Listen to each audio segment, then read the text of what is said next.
রাজনৈতিক অস্থিরতার ক্ষেত্রে আপনার জামাতে ইসলাম বিরোধী দলে গিয়েছে, তারা বিগত নির্বাচনের সময় তাদের যে মানে চলন বলন ভূমিকা কথাবার্তাতে মনে হচ্ছিল যে ক্ষমতায় আসবে। এখন ক্ষমতায় যাওয়ার পর বিগত সময়ে তাদের যে সুযোগ সুবিধাগুলো ছিল, বিশেষ করে ইউনূস সরকারের সময়, আমি আমার নিজের জেলার কথা বলবো যে আমার নিজের জেলায় যতগুলো শিক্ষা প্রতিষ্ঠান আছে তার ম্যাক্সিমাম ভিসিগুলো কিন্তু সব জামাতের আপনার ওরিয়েন্টেড লোক চেয়ারে বসেছিল, যে কারণ অতি অল্প, আমরা এদিকে খেয়ালই করিনি, সমস্ত কলেজগুলোর সভাপতি জাতীয় বিশ্ববিদ্যালয় থেকে ইসলামী বিশ্ববিদ্যালয় থেকে মাদ্রাসা সব নিয়ে গেছে করে, হাসপাতালগুলো দখল করেছে।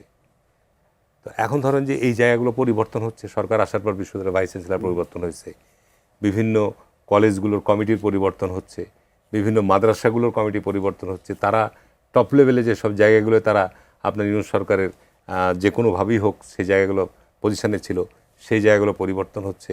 ইভেন ইসলামী ব্যাংক নিয়ে যেটা হচ্ছে এটা আমি অনাকাঙ্ক্ষিত। বাংলাদেশের সবচাইতে আপনার আর্থিক সেক্টরগুলো খুবই দুর্বল অবস্থায় আছে। আপনি ব্যাংক বলেন, বিমা প্রতিষ্ঠান বলেন, শেয়ার বাজার বলেন, আমাদের দেশের এই ব্যাংকগুলো তো জনগণের আমানত আজকে একটা হুমকির মধ্যে আছে। এখন ইসলামী ব্যাংক নিয়ে এটা আমরা আগাগোড়ায় দেখা যাচ্ছে যে ইসলামী ব্যাংকের 99.9% কর্মচারী কর্মকর্তা সব কিন্তু জামাত ইসলাম থেকে নিয়োগপ্রাপ্ত। শেখ হাসিনার সময় আপনার একভাবে দখল হয়েছে, ইউনূস সরকারের সময় আরেকভাবে দখল হয়েছে। এখন সরকার বাংলাদেশ ব্যাংক, ওই ইসলামী ব্যাংক, তো এখানে জামাত ইসলামের কোনো আপনার নাই, পরিচালক মণ্ডলীও নাই। ইসলামী ব্যাংকে তো একটা শৃঙ্খলা নিয়ে আসতে হবে।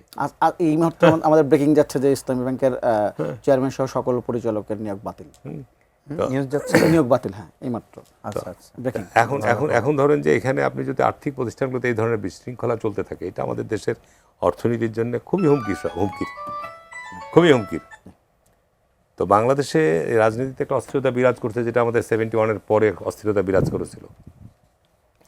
এখন জামাত ইসলাম যদি বাংলাদেশে এই রাজনীতিকে অস্থিতিশীল জায়গায় নিয়ে যেতে চাই, তাহলে এটা ভবিষ্যতের জন্য নতুন চিন্তাভাবনা